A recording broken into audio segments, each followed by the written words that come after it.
I'm a writer, that's what I do. I write. And I started examining the subject matter that I write about. And it really only boils down to a few songs based around, I guess, loneliness to a certain extent, coupled with isolation, some kind of spiritual search, and looking for a way into communicating with other people.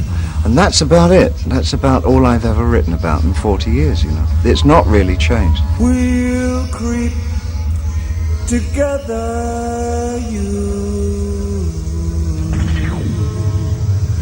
and I.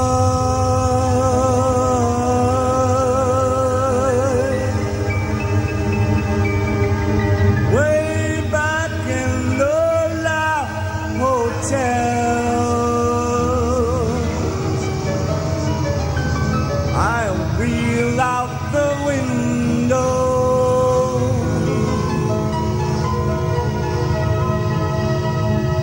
You die for diamonds, but you won't live for love.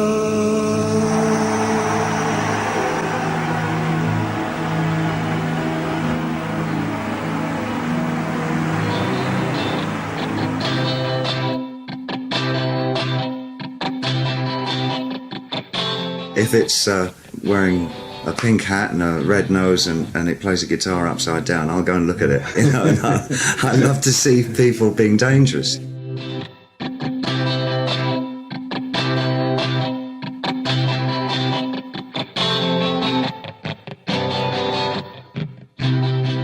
There was a real feeling of inadequacy in that area. I never really felt like a rock singer or rock star or whatever.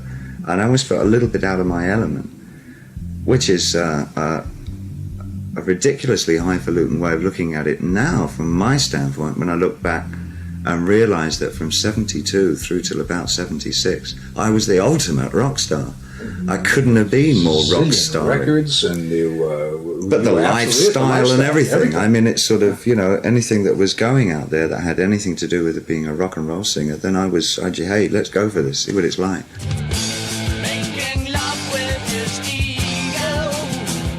I read a quote, somebody called you a surreal cartoon character brought to life. It was sort of, yeah. Ziggy was. I mean, he was half out of sci-fi rock and half out of the Japanese theatre. The clothes were, that time, simply outrageous and simply, nobody had seen anything like them before. Was there a point where people didn't take your music seriously because you were...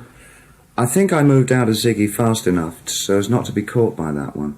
Because most rock characters that one can create only have a short lifespan. They are one-shots, they are cartoony. And the Ziggy thing was worth about 1 or 2 albums before I couldn't really write anything else around him or the world that I sort of wanted to put together for him. Ziggy played guitar. I'm a moderately good singer. I'm not a great singer, but I can interpret a song, which I don't think is quite the same as singing it.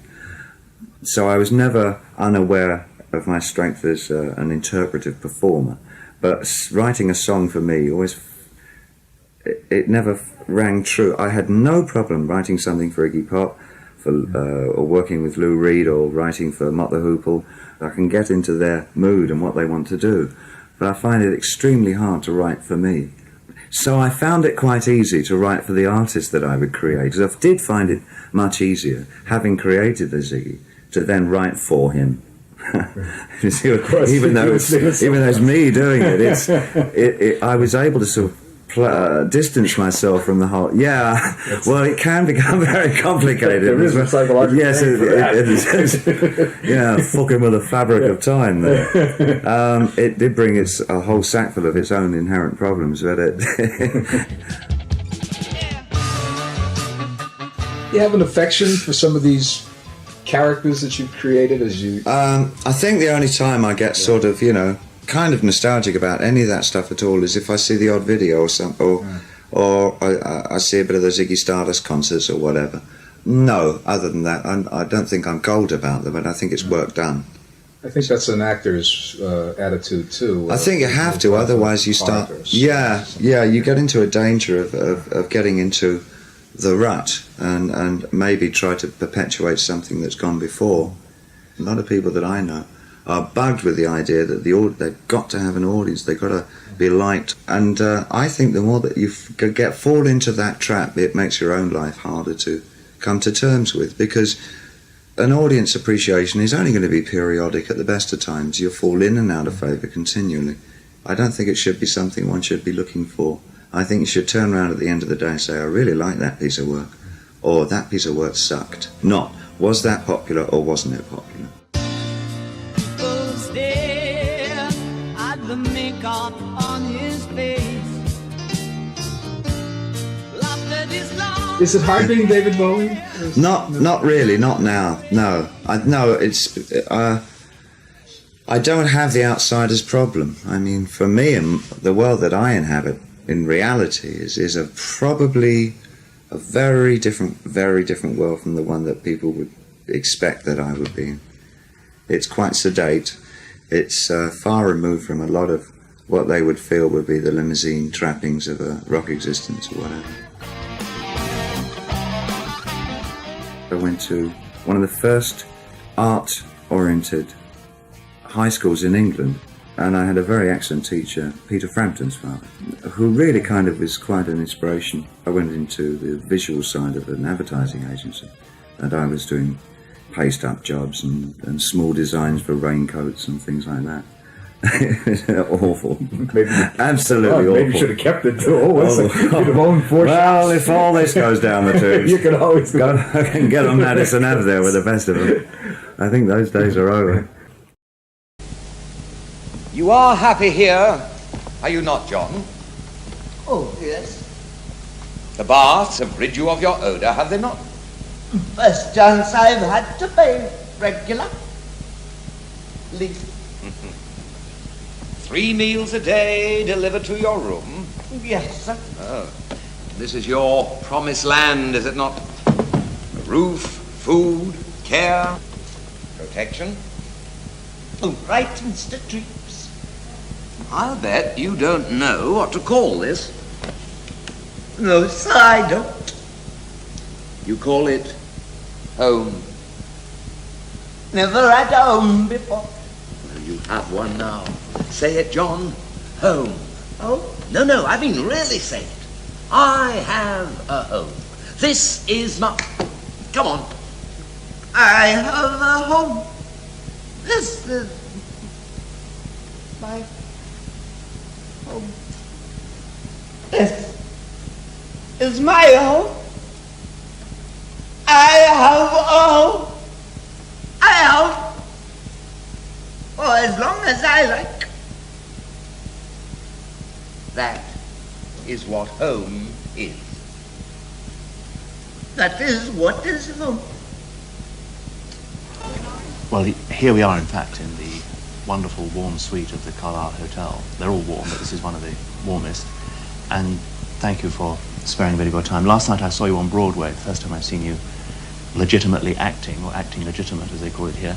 Why have you done it? Obvious question. But Perfunctory answer, because somebody asked me if I would. and was it the play that attracted you, or the idea of... Not really. I saw the play. I missed it when it was in London at the Hampstead. But then Philip Anglin brought it over to New York and started it there. And I missed it off Broadway as well. I always wanted to go and see it when I'd heard about it, because there was a book by Frank Edwards called Strange People, which came out when I was a teenager, which had all kinds of things like the poor blowtorch, who was a young black guy who walked into a Chicago hospital and said that he couldn't lie down on the sheets because they used to burst into flame, and he lay down on the bed and promptly set the pillow on fire, and they held him for 24 hours, but then he sort of ran away in terror, and nobody ever knew what happened to him. It was full of those kinds of stories, and one of them was John Merrick, the Elephant Man, and that appealed to me ever since then, because of I have a sort of eclectic thing about freaks and isolationists and alienated people, sort of, and I kind of gather information on people like that, mentally anyway. Then it became a play, and that sort of rekindled my interest in it. I went to see it on Broadway when it had already got sort of smartened up and become a Broadway piece, And I was totally knocked out by it. I thought it's sort of a classic piece of Victorian melodramatic writing with a slight socialist subtext, but it appealed to me strongly. I thought the structure was very good, but thought no more. And then Jack Hofsis, the director, came to see me a couple of months later whilst I was back in New York yet again doing the Scary Monsters album, and asked me if I would consider taking over the role at the end of the year. And I was flabbergasted because I had never been asked to do anything that sort of supposedly legit. And I said I would adore to. And you began out of town in Yeah, but we Denver. began to, they sort of played safe and put me somewhere so I could die a quiet death. Right. Denver, and we did a week there, and then we did 3 weeks in Chicago, and then they felt that I was right for the big time. Right. Well, in fact, you didn't die a death. It Big was time Brian Ferry impersonation. You get everything on this show. In actual fact, all went very well. The critics Hello, gave Brian. you a very kind reception. Yeah. Do you, after all the years of having had a pretty good run in the rock world, which is obviously still continuing, do you, in fact, find getting praise from Well, it different was a limp sources? rather than a run. It was, awkward at best, but But you must be almost blasé about praise from rock papers, or at least the intelligent ones. Are you, in fact, much more thrilled by the audience response at Broadway? Is it a totally new excitement for you? praise from rock papers has never been a gift given unto me. But, or indeed to anybody. or indeed. It's no, some have been. Well, say the actually audience. very fair. I mean, there was Yeah, there was listen. a Yes, great quite ovation. so. I've had a terrific audience that have been staunchly loyal in the main part to what I've done and the changes that I've taken, which have been quite, as you know, diverse to say the least. And there have been a sort of a knotty band that have sort of stayed with me through all of that. And so I don't think, I've tried never to feel self-satisfied with what I've been doing, which has prompted me to keep on moving in different directions. But it certainly was an incredible fulfillment for me to be able to do something so-called legitimate. In fact, undergo that kind of discipline and find that I could withstand it and work within somebody else's very strict confines. Are you getting people saying, I enjoyed your performance, but I hadn't even heard of you before? I mean, is this possible? That element has crept into it, yeah. There have been some regular theatre goers who've come and said, well, they had heard of me, the name, but didn't know in your some work. either perverse fashion or or some kind of really corrupted idea of what I was about. Right. And I suppose they've got a different impression of me now. Little do they know. How long will you do the part 4 on Broadway? 2 hours. Then I go to bed. How many 2 hours will you do? About, I don't think I could personally go past Christmas. I know I'm tied up till Christmas. So that's quite a run. So I'd it's say. a long run. Yeah. But I mean, for Yeah. somebody who's as sort of grasshoppery by nature as myself, it's a long run. And would you like to go back to the stage on something else in due course? Not particularly, no. I've learned an awful lot just in the few weeks that I've been doing this. I hope that I can explore the part even further. Good heavens, if I don't, then I'll be sort of wasting a lot of time. I would like to be more adventurous with the part. I've been sticking very tightly to the way I first wanted to interpret the thing. Whilst all this palaver has gone on about press and opening nights and whatever, now things are relaxing more. Sure. I would like to stretch out into it more. And there are certain avenues I would like to follow that I haven't had the courage to do so yet. But now I sort of will probably take advantage. Hi, David. Can we applaud? Okay. I've always wanted to ask, was that a period there was a lot of people who really tried to put David Bowie in the Ziggy years in with the Alice Cooper thing because of... Isn't that absurd? Well, it was because of I think it was inevitable. I don't know. It's not absurd. I mean, Well, we both it's a pretty were doing broad category. Well, but you people know, tend to too, do things like that. don't Yes, they do have a tendency. I kind of expected all that to happen. And I just trusted in my own conceptions that eventually we'd split off and have separate identities, Alice and myself. Worked out okay. Yeah, I mean, just trusted in my own optimistic ideas of what I could do. Are you these days that optimist as well? Do you see that much optimism in rock and roll? That was a very optimistic record for rock. I mean, Yeah. this guy's Well, saving rock, literally. I'm pretty self-satisfied with my own individuality. I don't think I have to exert myself so much to explain that I not part of rock and roll. I have my own identity. I just use rock and roll, and I had to be very exaggerated in the beginning to defy people to put me into a category so that would leave me room to work in. Now Ziggy played guitar, jamming good with Weird and Gilly and the spiders from Mars. What is Ziggy? Ziggy, I wanted to define the archetype Messiah rock star. That's all I wanted to do. And I used the trappings of kabuki theater, mime technique,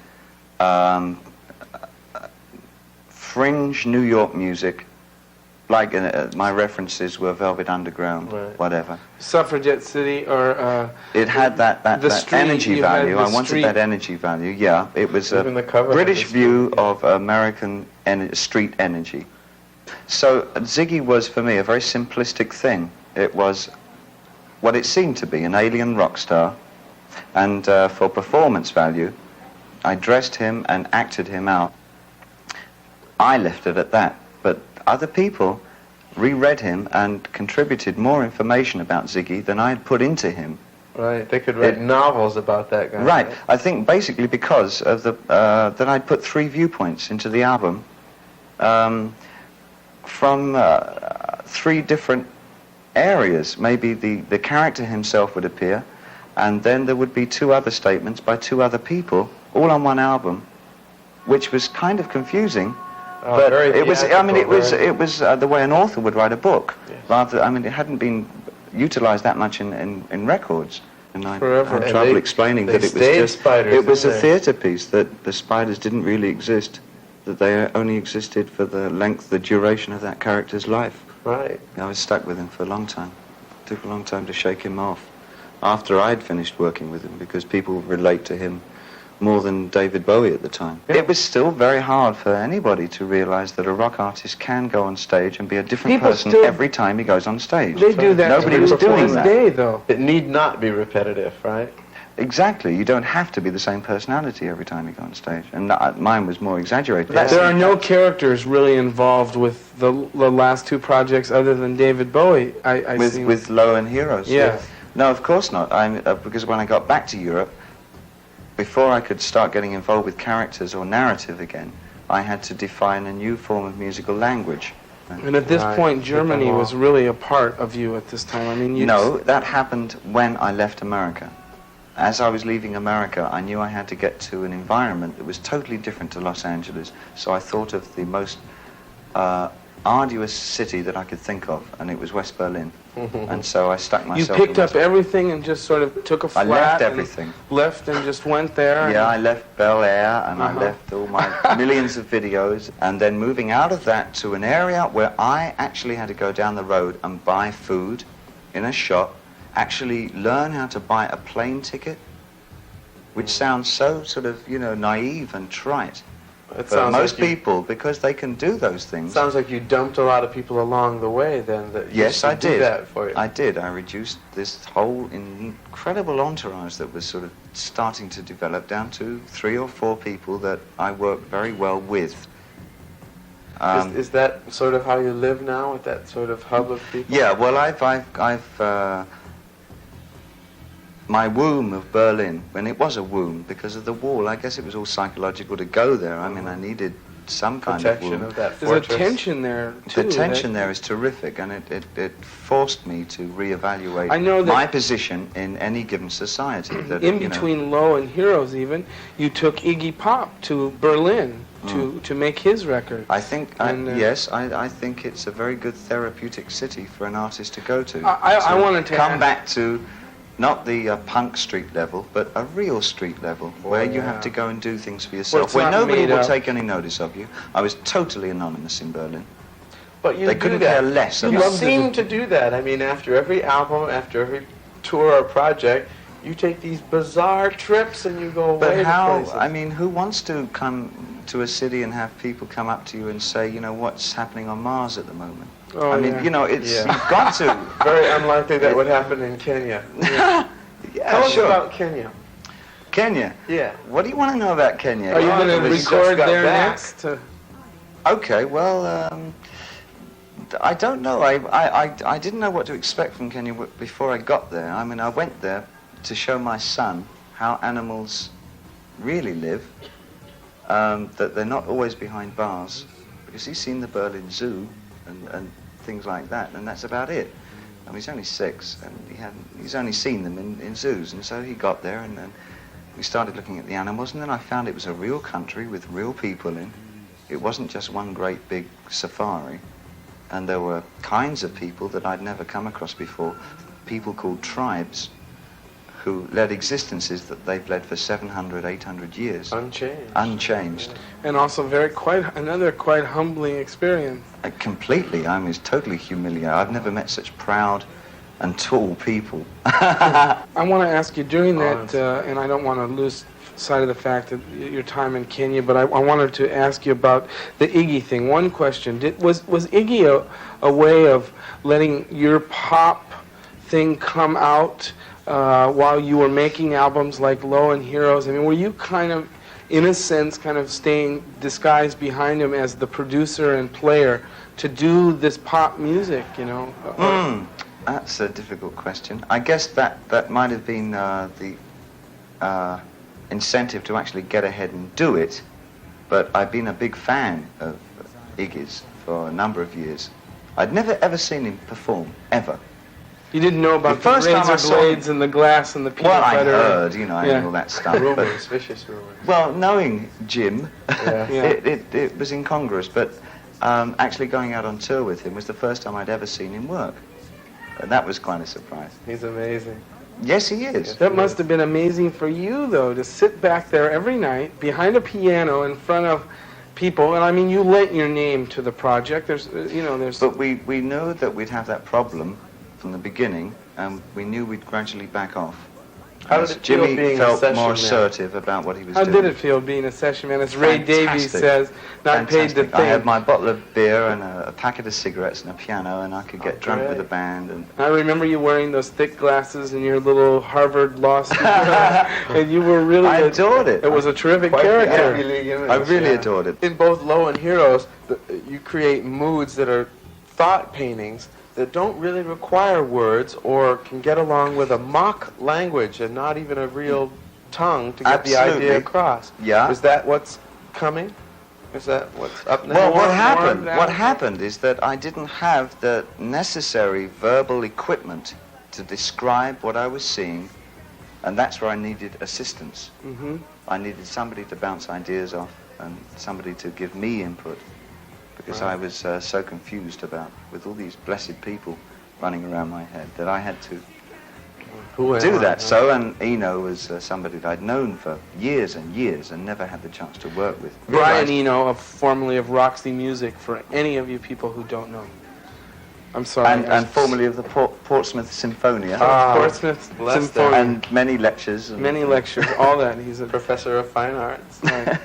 And you got involved with him. And he had been making electronic music for, I wouldn't like to just call it electronic music. He'd been making his own very personal music, because he also used organic instruments as well, apart from electronics. Mm-hmm. Even Heroes, where side one is so accessible that it's the finest, I think in our opinion, what you've done up to date as far as bridging that, accessibility towards that, as you would say, personal music, Yeah, there was a lot of enthusiasm on Heroes because Brian and I liked so much what we did on Low, and we knew we had it in us to do another one, and now I think even a third one.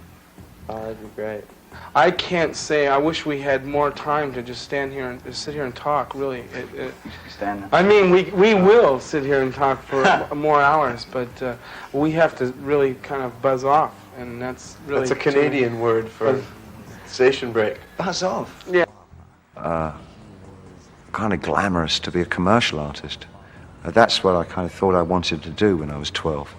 I thought it must be because I was impressed with things like the father in Dennis the Menace, who had those check jackets and the big glasses on, and the crew cut. That was a very hip look then, to anybody in Britain. I don't think it was in America. But at the time I thought, that's Madison Avenue, that's advertising. That's the place to be. I think the difference that most artists have, the ones that I come across, they think, we tend to think our opinions are a lot more important than other people's in some way. That often we feel as though we have the key to something. I don't think that we do at all. I just think we dwell on it more. We tend to look at the world as some usable substance more than a non-artist would. I think for many people, just getting through life is enough. That's a big enough task, let alone having to look at the world and the universe and say, now, if I had my way, you know, the way that I work, I will either be extraordinarily accepted or otherwise I reach a point where I've got 7 people listening to what I do. I mean, there's never in between, at least. And it's been like that all my life, you know. People have either really accepted what I do or they absolutely sort of push it away from them. And I guess I've gotten used to that, and that's kind of, I guess that's what I am, you know. Sometimes I'm useful currency and other times I'm not. Oh, Lord, that's so... I honestly can't say there's been one person or one set of values or one artistic movement. I think all my life, I've been so eclectic all my life. I've been admiring of so many different people and so many different things that they've done that it almost feel that I feel that I owe so many, you know, people for the way that I think and do things. I guess anybody who's had the integrity to kind of always work outside of the system has always appealed to me. Well, I suppose since I stopped doing drugs and drinking, I think probably I really prize getting up early in the morning, which is something that happens. I now find, for years now, I've gotten up regularly at 6 in the morning. It doesn't matter what time I go to bed, I still get up, which is not a great thing, actually, when I'm rehearsing, because you rehearse pretty late. But I still get up at 6. I enjoy the fact of seeing the light come up with me, and then utilizing the daylight and what it brings, and the kind of message that it brings. It's a different message from when you're living in twilight hours, and things get very... symbolic representationally. If you live through the twilight hours and the early hours of the morning, there's a shadow to your life all the time. Psychologically, you're in the dark as well as physically in the dark. And there's something that I find very uplifting and optimistic and creative about working and being very much in the daylight. If I found myself in some kind of cul-de-sac in the music, I'd break down the problem by actually painting it. I'd try and visualize what the problem was, that the sense of these textures were grating against each other in a way that wasn't admirable. And I'd try and visualize those textures and paint them and then find out what was wrong. And then when I'd solve that problem, I'd take it back into the studio. I've never really compartmentalized things. Everything for me is just this flux of doing stuff. Some of it's music and some of it's visual. And the two have always been very entwined.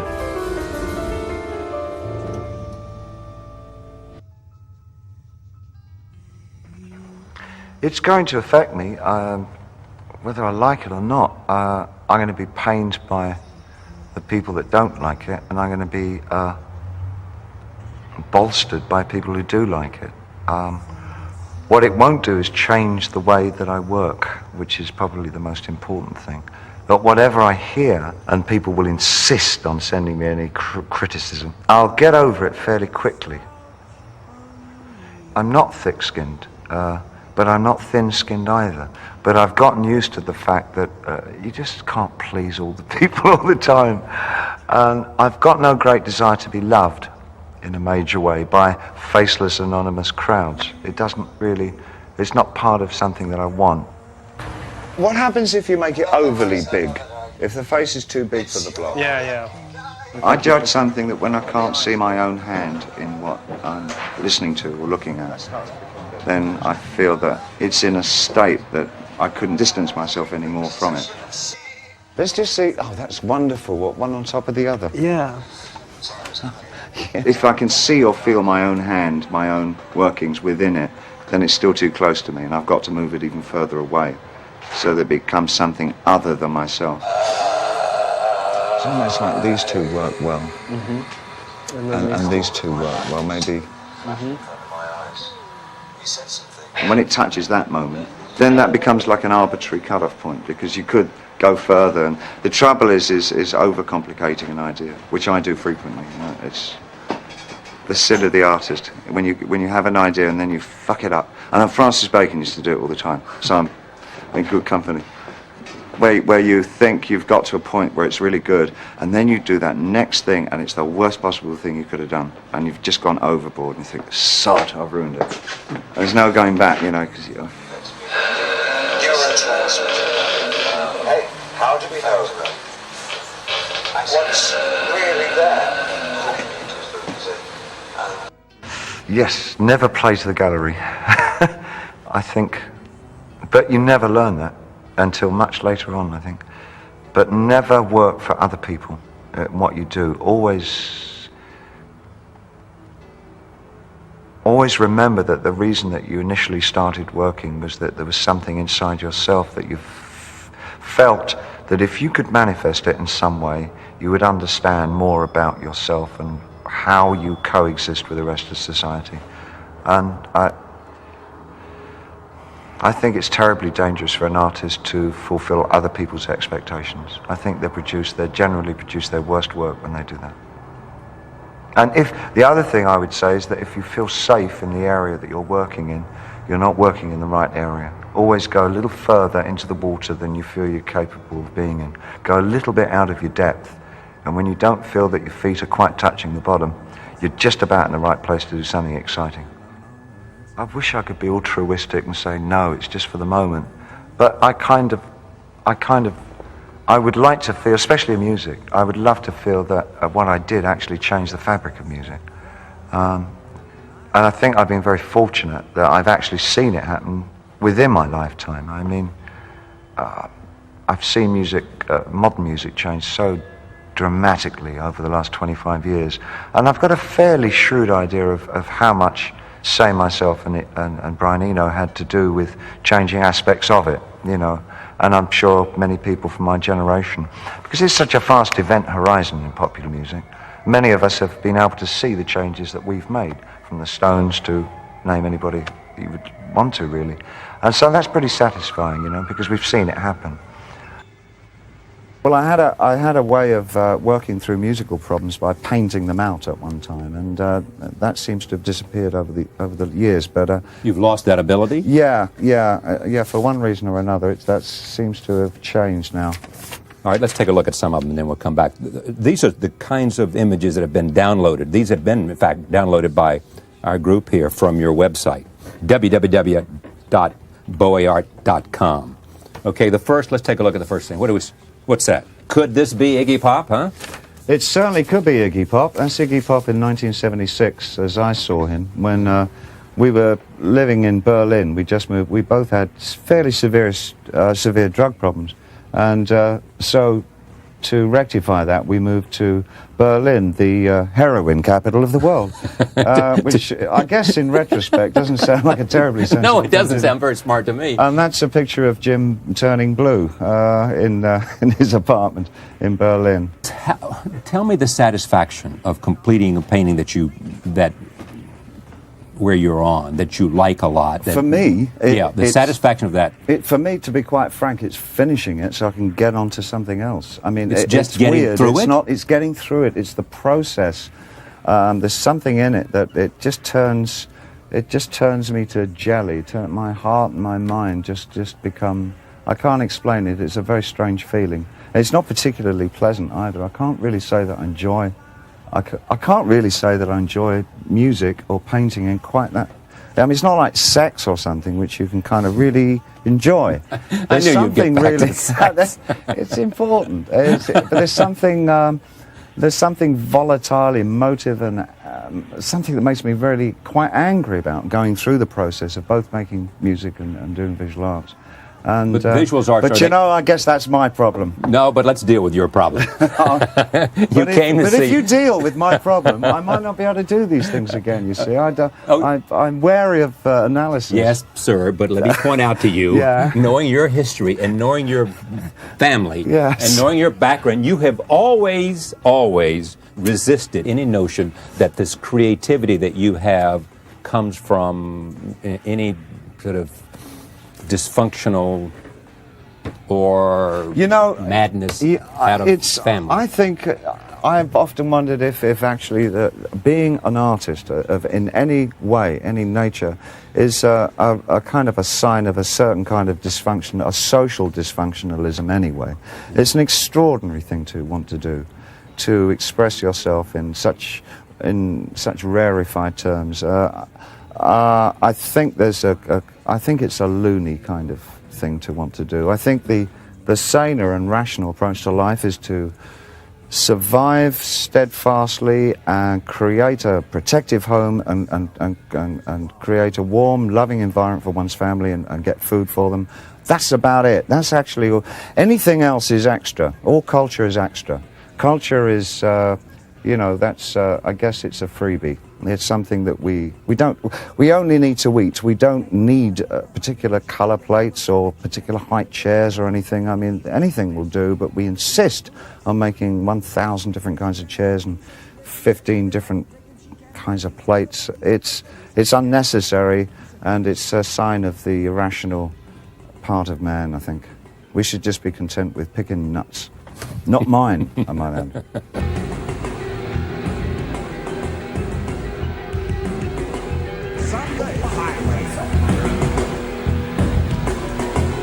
Do not make me laugh. It was a great conversation.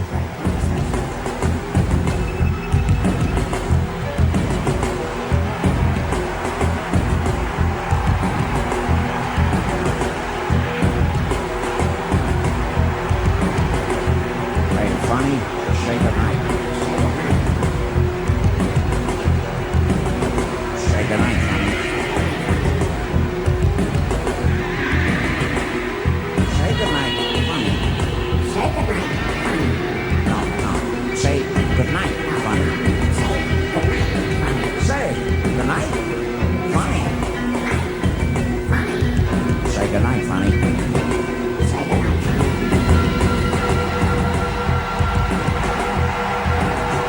Bit of a dark spiral with no end, I think. A Sunday night over with his deeply felt grace.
Girl, suffer me, I've got no enemies, I'm walking down.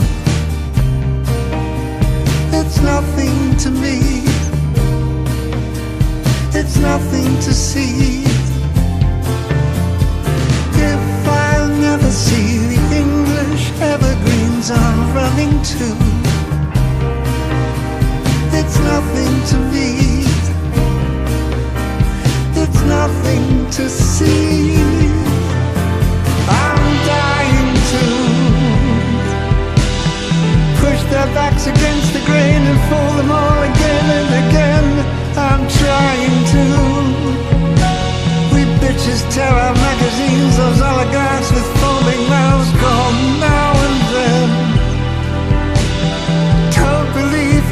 1 second I'm forgetting you. I'm trying to, I'm dying to. Dollar days, survival sex, honor stretching tails to necks. I'm falling down. It's nothing to me. It's nothing to see. If I never see the English evergreens I'm running to, it's nothing to me. It's nothing to see.